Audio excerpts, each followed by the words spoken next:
भारत पाकिस्तान की जो क्रिकेट की राइवलरी भी है, उससे जुड़े कुछ किस्से बताइए अपने। अरे कई कई किस्से हैं मेरे दोस्त। एक तो है कि एक मैच में जावेद मियांदाद जो थे वो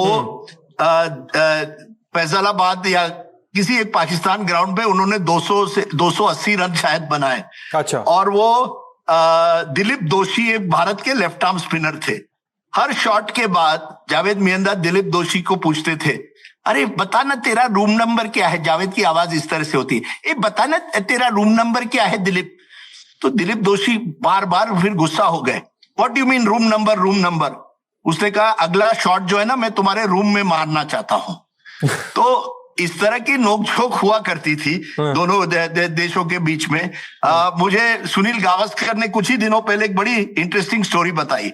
जब वो पाकिस्तान गए थे, उनको एक न्योता आया कि हम आपकी ताज पोशी करना चाहते हैं एक सोने जो सुनार है उसकी दुकान में, कि आप आइए हम आपको ज्वेलरी और एक दिखाएंगे और एक सोने का तख्त एक तरह से आपको देना चाहते हैं। जब वो वहां पहुंचे तो देखा कि केवल जो सब लोग थे केवल जावेद मियांदाद को दे रहे थे। तो उन्होंने कहा हमारा क्या होगा। उन्होंने कहा यस आपका भी होगा, लेकिन हम जब आप तो इंडिया से हैं, पाकिस्तान में फर्स्ट प्रेफरेंस जावेद मियांदाद। तो गावस्कर बड़े गुस्सा हुए और गावस्कर का यही कहना है कि ये हमें बुलाते हैं लेकिन हमें जावेद मियांदाद को प्रेफरेंस देते हैं। वही बिशन सिंह बेदी की दूसरी कहानी है। अच्छा। मैं बिशन सिंह बेदी के साथ एक बार, मैं साथ नहीं, हम सेम फ्लाइट पे थे, लाहौर जा रहे थे। तो मैंने देखा बिशन सिंह बेदी जी रम की बोतल ले रहे थे ड्यूटी फ्री से। तो मैंने कहा बेदी जी आप ये रम की बोतल, ओल्ड मंक की बोतल क्यों लेकर जा रहे हैं पाकिस्तान, वहां तो अलाउ नहीं है। उन्होंने कहा बेटा जब मैं पाकिस्तान पहुंचता हूं ना, बिशन सिंह बेदी का इतना नाम वहां हो गया है कि जैसे ही मैं वहां पहुंचू लोग देखेंगे, वहां कस्टम्स ऑफिसर कहेंगे बेदी जी आपको जो भी लेना है आप ले जाइए यहाँ हमारे कस्टम से। और वही हुआ। जैसे ही प्लेन लैंड हुई लाहौर में, तो बिशन सिंह बेदी को मिलने वो कस्टम्स ऑफिशियल और सब आए, सब फोटोग्राफ उनके साथ लेना चाहते थे। वो अपनी रम की बोतल, विस्की की बोतल लेके अंदर चले गए। ये बिशन सिंह बेदी की एक तरह से कमाल की बात है। तो देखिए क्रिकेट के मामले में कई ऐसी कहानियां हैं कि इन दोनों देशों के बीच में जो ये तो होता ही है कि on the field there is hostility, but off the field you never know. अब आपको ये भी याद होगा कि 1979 में इमरान खान क्या बड़े ये मूवीज मैगजीन में ये चर्चा थी कि वो जीनत अमान के साथ उनका कोई अफेयर था या रिलेशनशिप थी।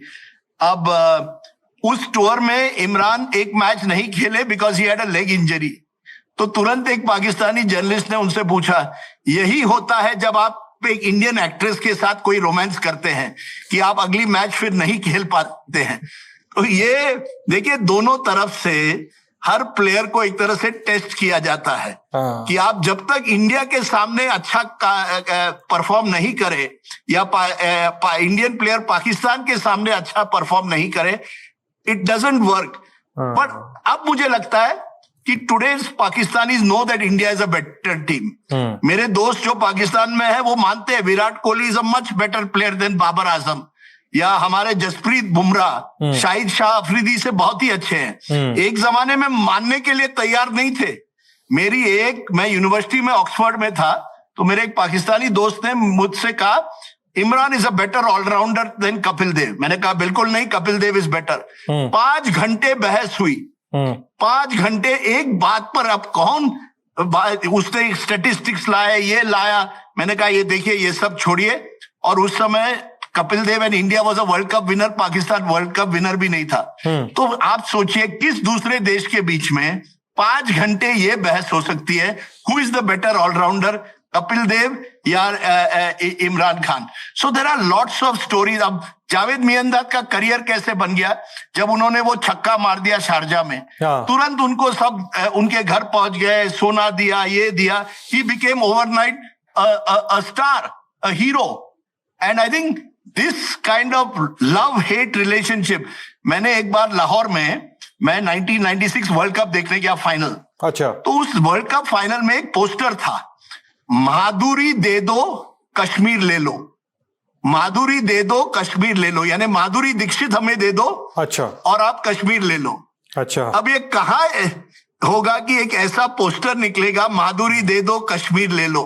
सो यू नो द क्राउड। और एक आखिरी स्टोरी, मैं 2004 में फिर लाहौर गया था, इंडिया पाकिस्तान का मैच हो रहा था, और उस मैच में एक चचा थे जो पाकिस्तान का झंडा बार बार लहरा रहे थे हमारे साथ और जोर जोर से चिल्ला रहे थे।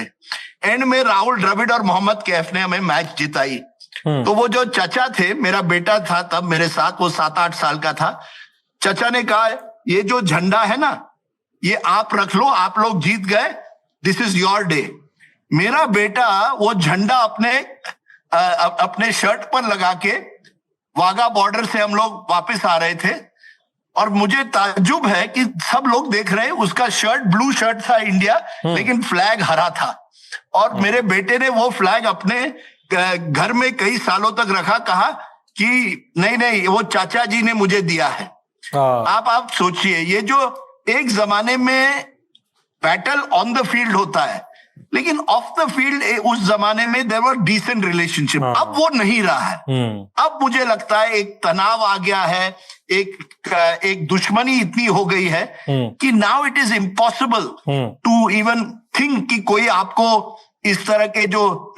और उसी दिन जब ये हुआ था, सौरव गांगुली हमारे कप्तान थे। तो लाहौर में एक फूड स्ट्रीट है, खाने की जगह है। सौरव गांगुली वहां पहुंचे, आपको ताजुब होगा, उनको लगा कि वो डिस्गाइज करके, उन्होंने पर्दा पहना था, लेकिन लोग उनको पहचान गए पर्दे के बावजूद, और किसी ने उनसे पैसे नहीं लिए। पूरे उस फूड स्ट्रीट में कबाब बिक रहे थे, किसी ने सौरव गांगुली से एक पैसा नहीं लिया, कहा मेरी दुकान में आओ, मेरी दुकान में आओ। ये कहाँ होगा? तो देयर इज लव, प्यार भी होती है, दुश्मनी भी होती है। आजकल केवल दुश्मनी होती है, कोई प्यार नहीं रह गया है। Now it is only hatred. Unfortunately एक नफरत और दुश्मनी का माहौल बढ़ गया है। Thank you so much join करने के लिए। Thank you dear. जाहिर सी बात है, राइवलरी है तो राइवलरी का जवाब भी सही तरीके से दिया जाता रहा है और आगे भी दिया जाएगा।